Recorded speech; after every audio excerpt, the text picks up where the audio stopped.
representado na presidência do CONSAD. E a presidência do CONSAD não é pouca coisa. É verdade também que o estatuto que a universidade obedece já venceu, digamos assim, porque ele teve um tempo de aplicação definido por 5 anos e esses 5 anos já se esgotaram. É, portanto, sim, o momento propício de refazer o estatuto e, quando se refaz o estatuto, se rediscute as fórmulas, os meios, as estratégias e a efetivação de conselhos ou responsabilidades referentes à questão administrativa da universidade. No entanto, o que a gente não pode fazer é a desresponsabilização do papel próprio da universidade, capitaneado pela sua reitoria, de dirigir o diálogo com a sua mantenedora. Muito obrigado, professor. Bom, passamos então a mais uma pergunta. Agora pode ser do segmento dos professores ou dos funcionários. Professores.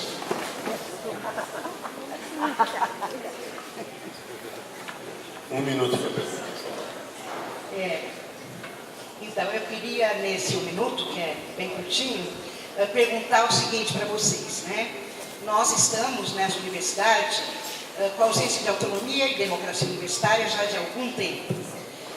Na realidade, os professores, alguns de vocês, o Jorge já tocou, mas gostaria de ouvir de todos, nós estamos com uma maximização que foi colocada em 2005, era para perdurar 1 ano e nós já estamos há 10 anos com essa maximização. Um represamento em relação aos professores, que era para durar um período e que nós estamos também há 10 anos nesse represamento. Uma universidade que hoje tem 4 carreiras diferenciadas, ou seja, trabalho igual para salário desigual. E nós vamos ter cada vez mais uma rotatividade enorme dos professores recém-ingressos, sejam eles doutores, pós-doutores, que na realidade saem da universidade para outras universidades públicas por conta da ausência de possibilidade de continuidade, ou seja, a relação ensino, pesquisa e extensão, que para nós que estamos há mais tempo sempre foi muito cara, hoje ela se destrói e ela na realidade se fragmenta, porque nós não temos mais aquele corpo de professores. Uma outra questão que vem sendo um golpe sobre os professores e funcionários foram as demissões, que a Procure sempre foi contrária à via das demissões, em 2005, e que veio significar mais custos para a universidade, porque os professores saem, ganham, e a universidade tem que pagar aquilo que lhes é devido. E aqui, naquele momento, nós já dizíamos que éramos contrários à via das demissões. Em momentos posteriores, inclusive na última reitoria da reitora imposta, e não soberanamente eleita pela comunidade, nós tivemos, inclusive, demissões de professores e na realidade, nós acabamos falando do dia a dia. E a cada momento, nós vemos, como vimos agora, denúncias de ameaça em relação a professores com 75 anos de idade e que, na realidade, não se tem uma discussão da possibilidade de aposentadoria, da possibilidade de sistema de saúde desses professores. Então, eu queria ouvir de vocês, porque, na realidade, eu não estou nem aqui falando em meu nome, eu estou falando em nome da ProPuc, porque é pauta da nossa luta ao longo desse período. E, frente a isso, não dá mais para a gente empurrar com a barriga e mais destruição do ensino e do trabalho na universidade.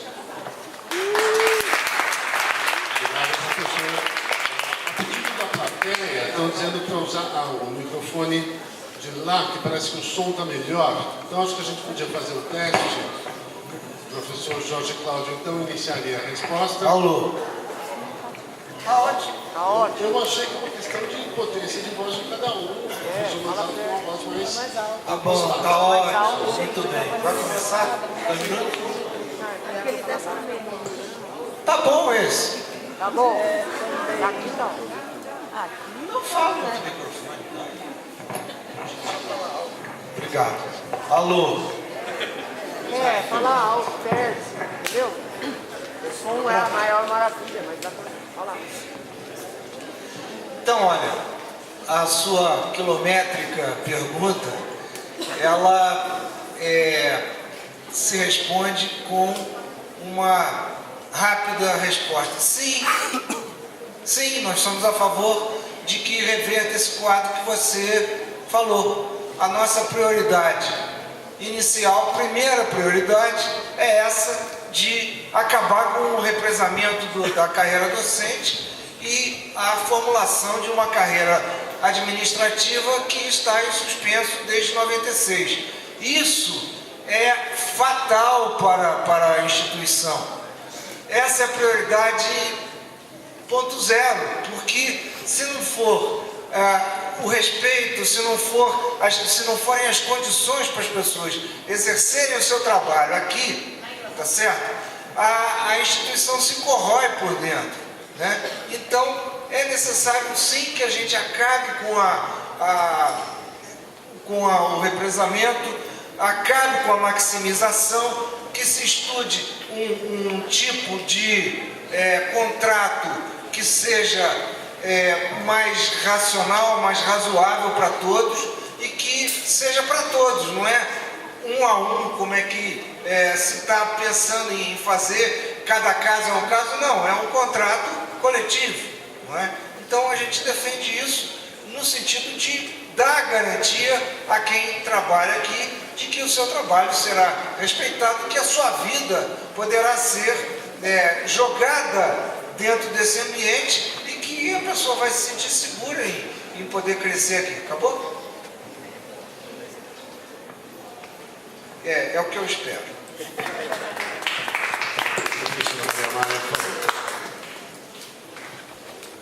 Professora Bia, em 2006 essa universidade estava aí pronta, aparentemente, para fechar as portas. Ela enfrentou uma crise enorme e resolveu, não na universidade, mas a Fundasp, no momento em que interveio na universidade, resolver a crise, do meu ponto de vista, do pior jeito possível.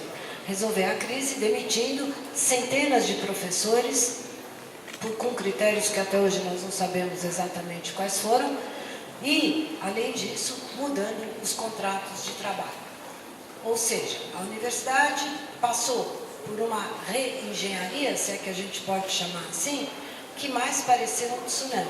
E desde lá, a gente vem tentando reconstruir passo a passo a perda de condições de trabalho ou a diferença nas condições de trabalho que tivemos desde então em relação ao período pré-2006. Eu acho, como você, acho não, né? Todos conhecemos o descontentamento que há nessa universidade hoje com relação às condições contratuais, a maneira como o contrato dos nossos docentes, de nós todos, é organizado, o descontentamento que há com uma carreira docente antiquada, de muito poucos degraus e, mais do que isso, de uma carreira inexistente. Porque se ninguém consegue ir para lugar nenhum, a carreira de fato não existe. Desde lá, todas as comissões que eu fui convidada a trabalhar sobre essas questões, eu participei delas. E acho que há sim alternativas para melhorar passo a passo as nossas condições de trabalho e para instituir definitivamente uma nova carreira que valha para todos e que atenda às exigências da academia hoje. Isso será feito passo a passo. Qualquer um de nós que prometa, de hoje para amanhã, resolver as questões de carreira, de salário e de contrato, estará fazendo alguma coisa impossível nessa universidade. Mas em 4 anos de reitoria, eu tenho absoluta certeza que podemos melhorar e muito as nossas condições atuais.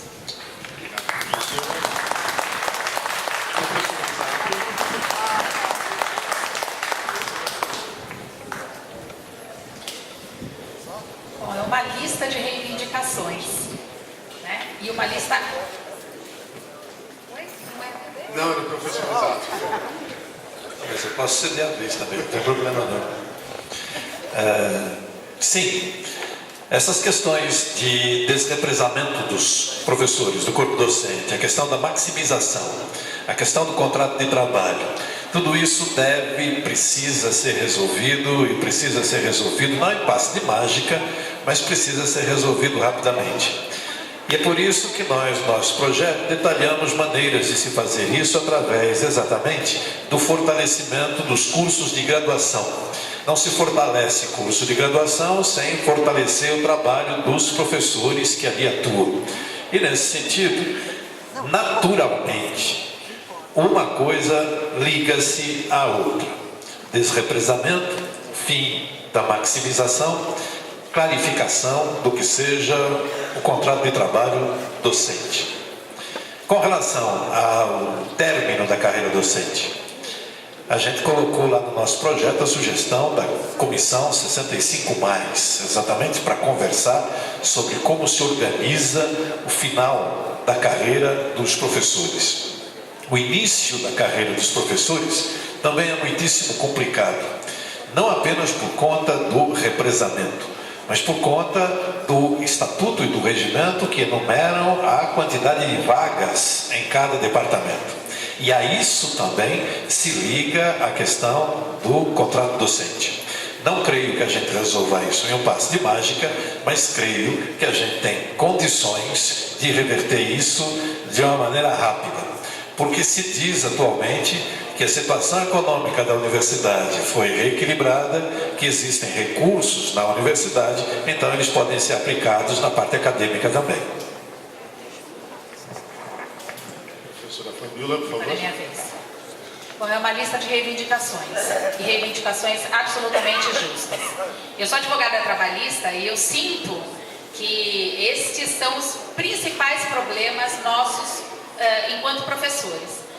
Nós não temos condições de subir na carreira, nós não somos respeitados enquanto professores, nós não temos nossos salários respeitados, nós não temos nossos benefícios respeitados. E nós estamos falando de direito do trabalho. Direito do trabalho é um direito que a gente chama tecnicamente de indisponível. Isso significa, eu não posso negociar, eu não posso transigir, eu não posso perder. O que nós estamos vendo aqui na PUC é um futuro trabalhista que péssimo, né? Nós estamos criando um passivo trabalhista que lá na frente alguém vai ter que pagar essa conta.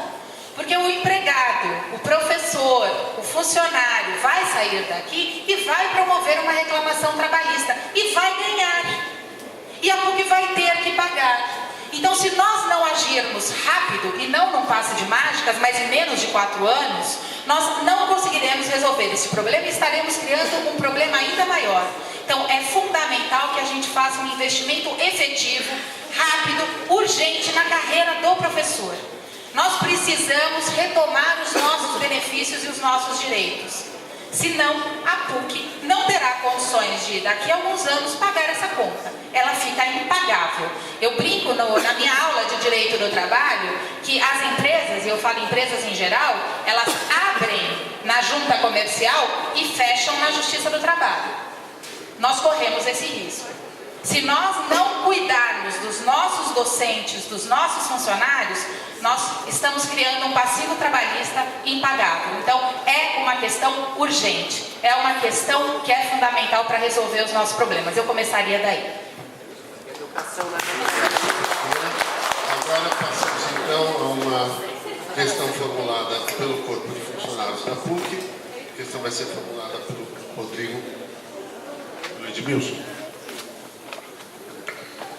Bom, boa noite. Como os candidatos vê a questão das mensalidades frente à crise econômica e qual a proposta para a recuperação da universidade? Professora Maria Amália pode começar a responder, por favor.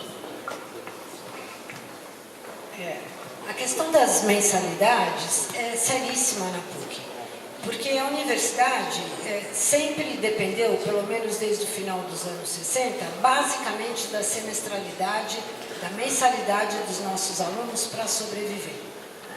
E essa dependência foi ficando cada vez mais custosa e hoje nós temos uma situação na qual muitos daqueles alunos que nós gostaríamos de ter como nossos alunos, que nós precisaríamos ter como nossos alunos, para que pudéssemos cumprir o nosso papel social, não podem ser nossos alunos, porque não tem como pagar as mensalidades.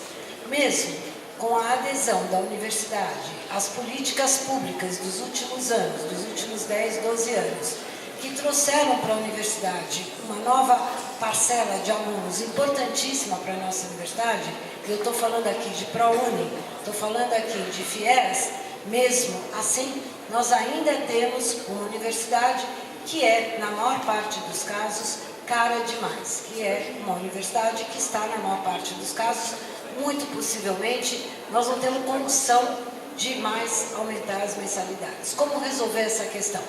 A questão só poderá ser resolvida se encontrarmos outras fontes de recursos para esta universidade. No Estado, na empresa privada, nos cidadãos privados, nas agências de fomento. Nós precisamos investir nessas diferentes possibilidades para assumirmos, termos condições de financiamento desta universidade que não fiquem nas costas dos nossos alunos. A estrutura da universidade, eu imagino que você se refira à infraestrutura física da universidade, é isso, né?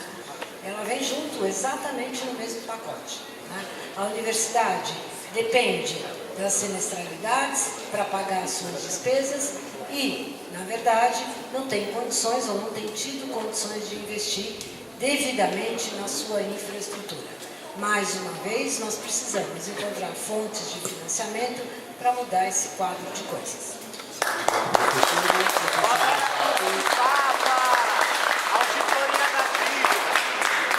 Professor Manzato.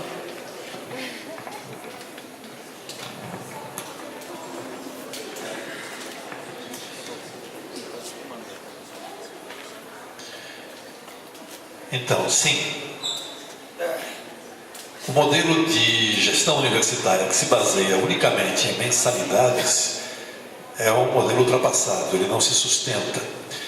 Foi válido em outras épocas em que havia pouca universidade e muitos alunos. Quando a situação se inverte, o modelo de basear toda a administração da universidade em mensalidades não se sustenta, sobretudo quando se pratica a lógica do enxugamento, em que se diminui cursos, se diminui o número de estudantes e, consequentemente, se aumenta ainda mais o preço das mensalidades, uma vez que o custo será dividido entre menos pessoas. E aí você diminui o número de estudantes e aumenta ainda mais a mensalidade e o ciclo é infernal. Sim, será preciso estabelecer parcerias para o financiamento da universidade, encontrar novas formas de financiamento, que podem vir do setor público, que podem vir de pesquisas realizadas na universidade, que podem vir de parcerias múltiplas com o mercado, com empresas, com pessoas, com ex-alunos, enfim. Existe uma gama muito grande de possibilidades de parcerias que ajudem a comunidade, a universidade, a manter o seu funcionamento. E então, as mensalidades mais baixas poderão ser aplicadas em outra parte dos gastos universitários. A recuperação da estrutura, da infraestrutura física e da estrutura tecnológica se situa da mesma maneira. Obrigado, professor. Professora Fabiola, por favor. Bom, a solução passa realmente pelo incentivo e pelo investimento externo, né? Nós não podemos sobreviver das mensalidades, isso é absolutamente inviável, principalmente quando nós temos uma redução de alunos crescente, né? Então nós precisamos atrair novos alunos. A mensalidade da PUC talvez seja uma das mais caras, né, do país, se a gente comparar com outras universidades, sendo que o retorno para o aluno e para os funcionários e para os professores é mínimo. Então o que nós precisamos? Investir em parcerias, nós precisamos trazer um fundo de ex-alunos, quer dizer, os ex-alunos hoje eles existem fazendo festas, nós precisamos trazer esse ex-aluno, nós precisamos trazer esse investimento externo e garantir a nossa autonomia acadêmica, que isso é fundamental.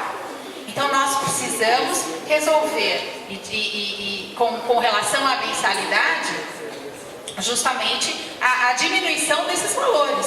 Isso é fundamental. É possível? É possível, talvez não imediatamente. né? Mas se a gente pelo menos não subir o valor da mensalidade, já é uma grande coisa. Nós conseguindo investimento externo, nós conseguimos bolsas universitárias para alunos de ProUni, nós conseguimos resolver o problema dos cursos deficitários. Obrigado, professora. Professor Jorge Cláudio, então.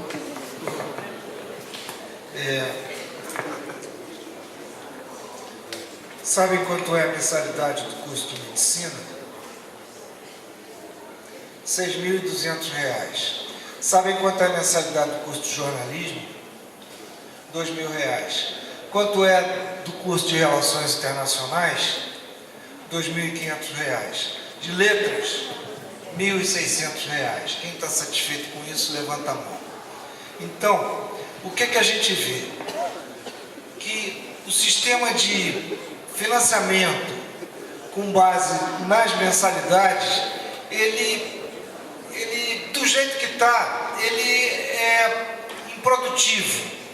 Eu lembro o curso de serviço social que está sempre lutando, assim, vamos aumentar o número de alunos e diminuir as mensalidades. Quer dizer, há possibilidade de um cálculo que eu não sei que nome tem, econômico, se é atuarial, sei lá o que é, mas que de toda forma é completamente improdutivo você aumentar as mensalidades e começar a perder aluno, né?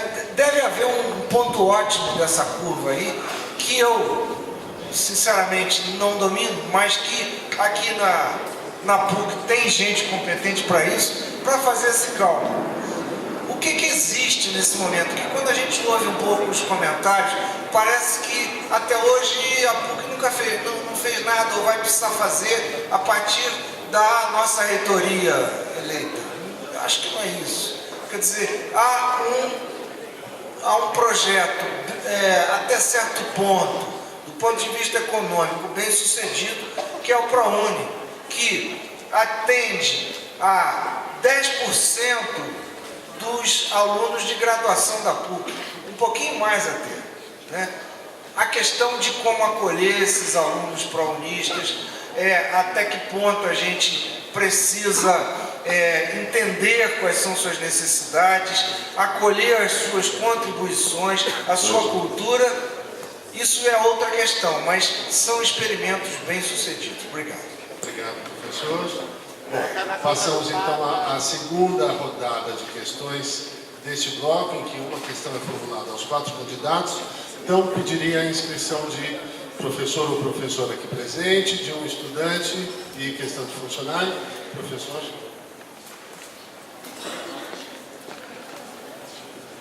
Boa noite. Nesse frio, professor Achlas, da Faculdade de Economia e da diretoria da ProPuc. Eu queria perguntar o seguinte: nós sabemos do ponto de vista da excelência, sobretudo da academia, da Universidade da PUC São Paulo, mas sobretudo o espaço fundamental de discussão dos projetos pedagógicos, isso se, vamos dizer assim, foca nos departamentos das faculdades. E nós sabemos que nós estamos vivendo já um processo que tem o quê? Vários anos aí, sobretudo dessa gestão atual, que todo momento coloca a discussão da possibilidade ou não de extinção, fica aquela coisa, resolução, estudos para cá. Eu queria saber muito claro de vocês como é que é essa proposta de vocês em relação ao departamento. Porque às vezes, quando se coloca um problema de gestão, eu fico preocupado, porque já fica essa discussão de que, de repente, o departamento tem que diminuir. Nesse sentido, como alguns candidatos colocaram, estou terminando, a questão da reforma do estatuto, que vem como importante no debate, eu queria saber se como relaciona aqui, porque no nosso estatuto o departamento ainda é uma figura importante para a carreira. Será que passa por aí ou não? Como é que vocês veem isso, sobretudo no que tange a atividade do departamento? Obrigado, professor. Então, começando agora esse novo ciclo, o professor Antônio Manzato começa a responder.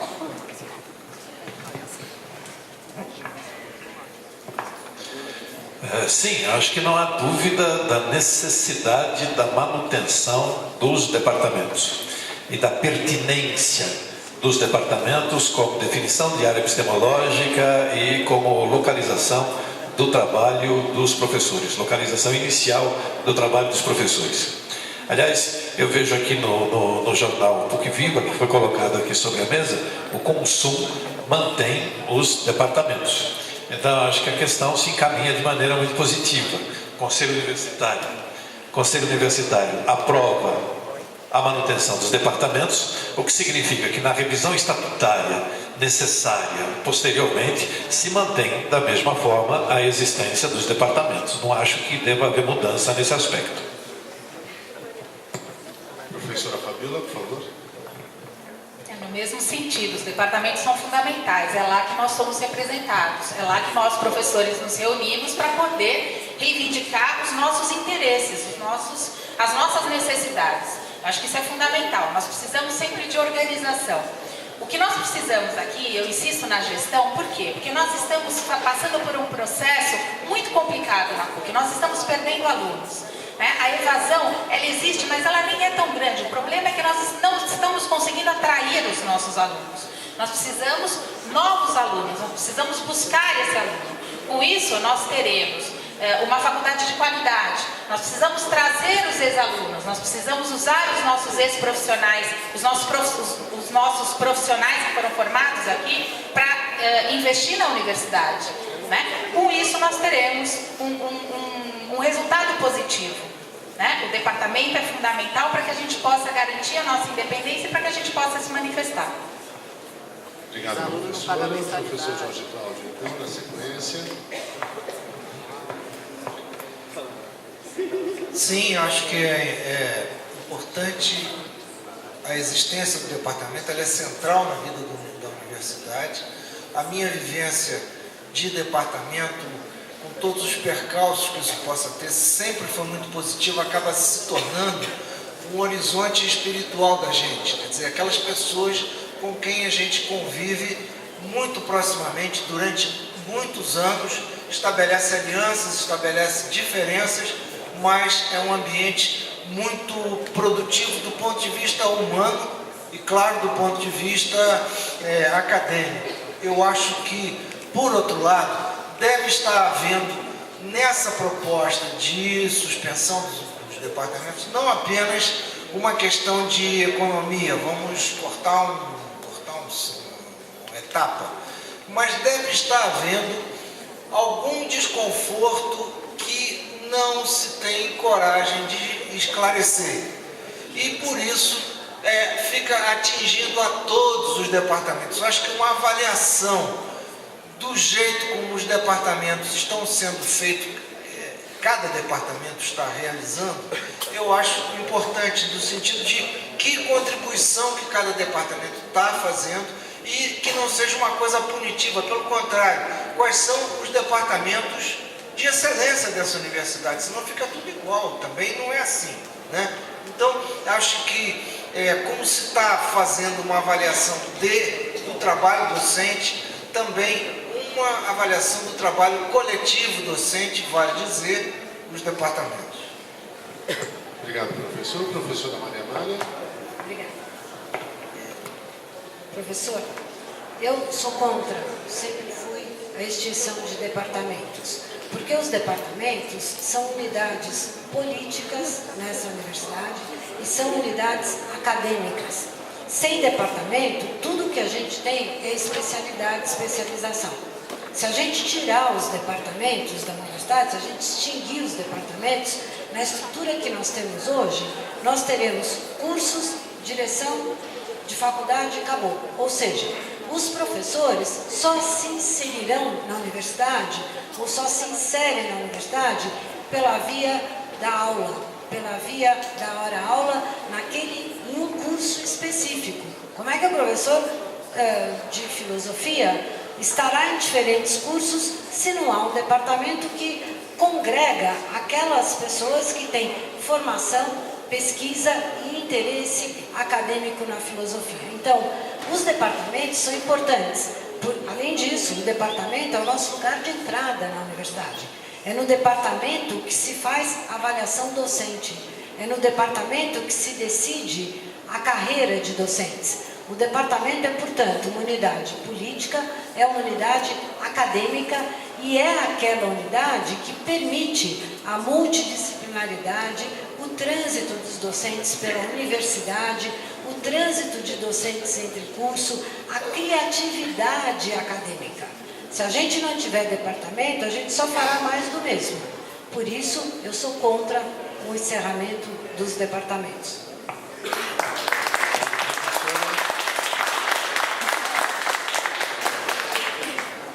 Isso.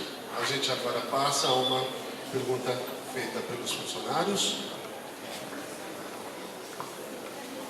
Bom, meu nome é Rodrigo, boa noite a todos de novo. Nós tivemos agora um problema em janeiro, que a nossa terceirizada, a Higienink, não sabemos o que houve, faliu, a pessoa sumiu, ninguém sabe o que aconteceu. Mas nós sabemos o que aconteceu com os funcionários da Higienink. Eles faliram, ficaram a ver navios. Né? Uns foram mandados embora e outros foram absorvidos pela Impacto. Gostaria de perguntar a vocês como vocês veem a terceirização, porque eles ficaram 1 mês e meio sem salários e a PUC ela é uma coautora, então nós fizemos uma campanha, uma pequena ajuda de doação de alimentos. Eu queria agradecer até a comunidade que ajudou com um pouquinho de alimento. No primeiro dia vieram mais de 50 funcionários da Impacto e Higienink retirar esses alimentos. Isso é uma preocupação que nós funcionários temos, a terceirização. A gente recrimina, a gente abomina a terceirização dentro da universidade. Então, o que nós queremos saber de vocês, candidatos a reitor, o que vocês pensam sobre a terceirização? Obrigado. A professora Fabiola pode começar a responder, por favor. Bom, Rodrigo, a terceirização é uma forma de retirar direitos dos trabalhadores. Você coloca mais uma pessoa na relação, cria uma relação triangular com o objetivo de diminuir salários e prejudicar direitos. Não existe lei a respeito de terceirização. O que nós temos são alguns entendimentos e um entendimento principal do Tribunal Superior do Trabalho que autoriza a terceirização. Né? Corremos ainda o risco dessa terceirização virar lei e ser autorizada em todas as áreas, né? Não só na atividade meio, que a gente chama, como a limpeza, a manutenção, a vigilância, mas também na atividade fim, o que é um risco. Né? A terceirização, ela traz prejuízos aos trabalhadores.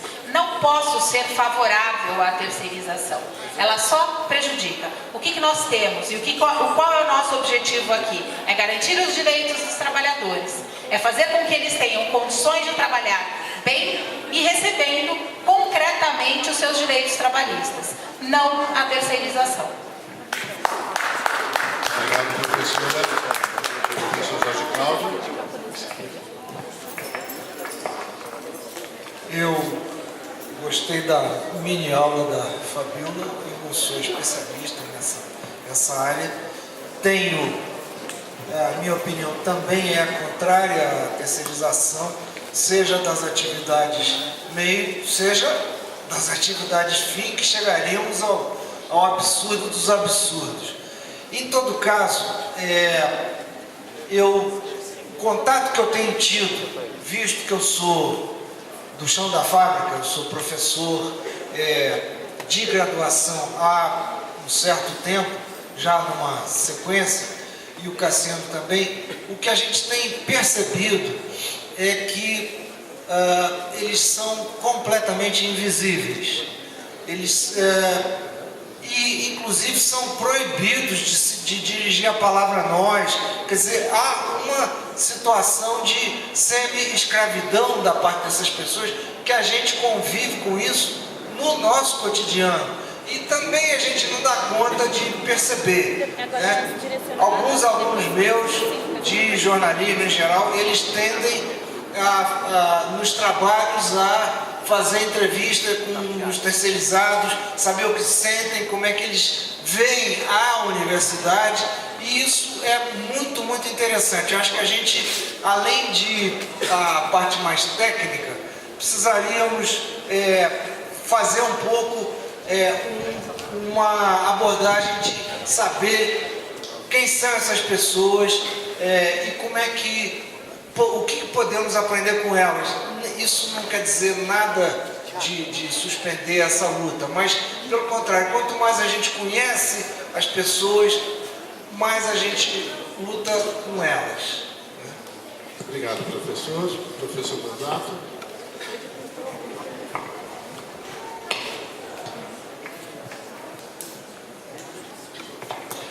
Sim, evidentemente, todos nós nos colocamos contra a terceirização. Se no nosso projeto da nossa chapa, está escrito que nós nos preocupamos com o processo de humanização das pessoas e que, portanto, a universidade deve se ligar com aquelas situações de maior sofrimento para diminuir exatamente esse sofrimento, nós não podemos concordar com a terceirização.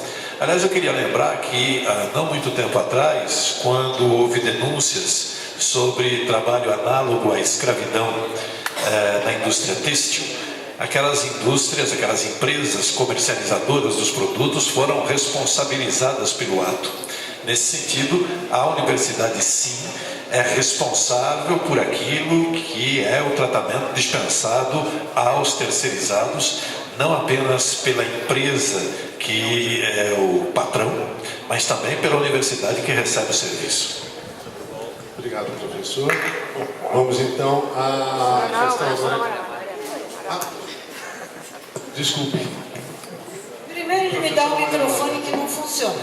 Depois ele quer tirar a palavra. De jeito nenhum, vamos lá. Estou brincando, João. A questão da terceirização, eu fico muito contente que ela tenha vindo da FAPUC, porque ela é uma questão que certamente une a todos nós que vendemos a nossa força de trabalho, professores, funcionários e, no futuro bem próximo, se já não atualmente, nossos estudantes, muito provavelmente.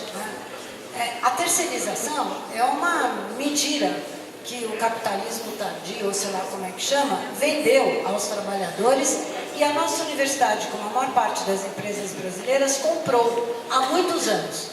A terceirização não começou no passado, não começou há 4 anos, não começou há 5, começou há 15 ou 20 anos nessa universidade.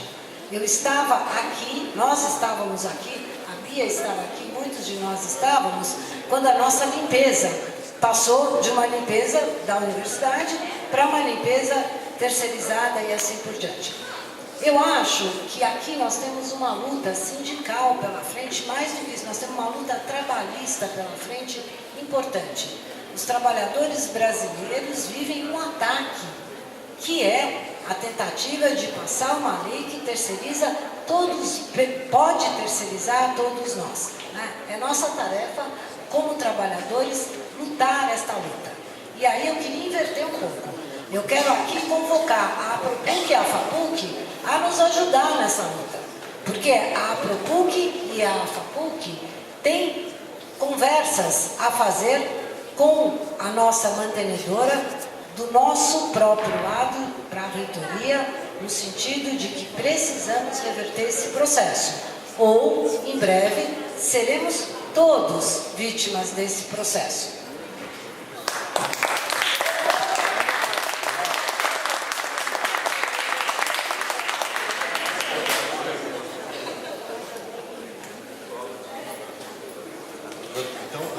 Passamos então à pergunta que vai ser formulada por um representante dos estudantes. A aluna Camila. Boa noite. Eu queria saber sobre o ProUni, o que vocês acham sobre o programa, e a permanência dos ProUnistas na faculdade, e também os outros bolsistas que tem aqui como alunos. E também sobre a questão da catraca, que estava tendo aí uma... de colocar a catraca na PUC, e queria saber o que vocês acham disso.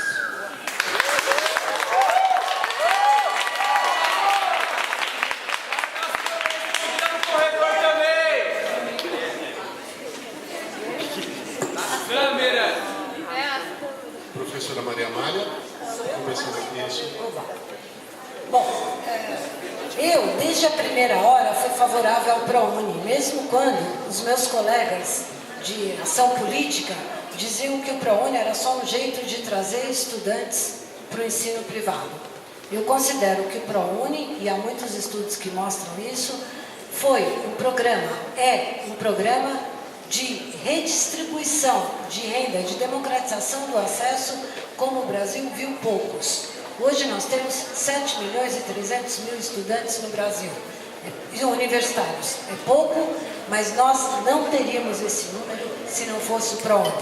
Na PUC de São Paulo, o ProUni não só permitiu a existência financeira desta universidade, os ProUnistas contribuem financeiramente para essa universidade, porque sem eles não haveria filantropia, mas o ProUni contribuiu para mudar a cara dessa universidade. Eu sou completamente favorável ao ProUni. Reitora ou não, estarei com vocês em Brasília no ano que vem defendendo o ProUni. Catraca, eu acho que a universidade é um espaço público. A catraca não é a solução para os nossos problemas de segurança. A solução para os nossos problemas de segurança está em outro lugar. Está na construção de uma comunidade que se comporte como comunidade. Nós não precisamos de catraca para garantir que não teremos um ou outro assalto, essa ou aquela ameaça aos grupos mais frágeis da universidade.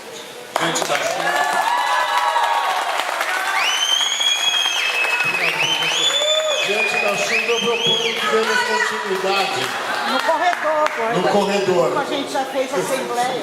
Vamos nos abrigar aqui no corredor, então. Isso, dá uma força aí, baby. Puta, eu vou precisar, cara. O que você precisa, irmão? Peraí. Agora é assim. Eu vou ter que desligar.